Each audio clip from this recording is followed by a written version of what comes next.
ojú mi. Kí ló tó tún sá kúrò lọ́dọ̀ Gòkè? Nígbà tọ́kàn mi ti balẹ̀, tí mi tún lè pé ó ti débi ìfọ̀kànbalẹ̀. Ẹ tèmi gan máa mú omi tó máa rẹ̀ sọ nínú mi. Ara mi dé kí ló dé? Kí ló tó tún kúrò lọ́dọ̀ Gòkè? Mọ́mí. Ọkọ mi. Ọkọ mi dà. I need to see my husband. Ọkọ mi, ẹ bá mi, okay, ẹ bá mi pé ẹ jẹ́ kí n bá sọ̀rọ̀ lórí phone. I want to see him. Ọkọ mi dà. Ṣé o rántí pé ọkọ ẹ ló sọ ẹ́ dì báyìí ni? Ló jẹ́ kó máa wá sí hospital lójoojúmọ́.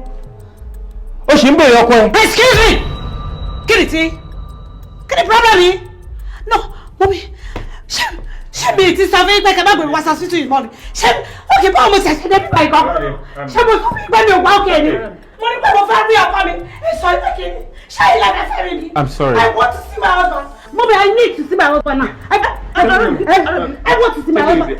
I'll call him on the phone. I will call him on the phone. Yes, please. Right now, just call him right now. Call him right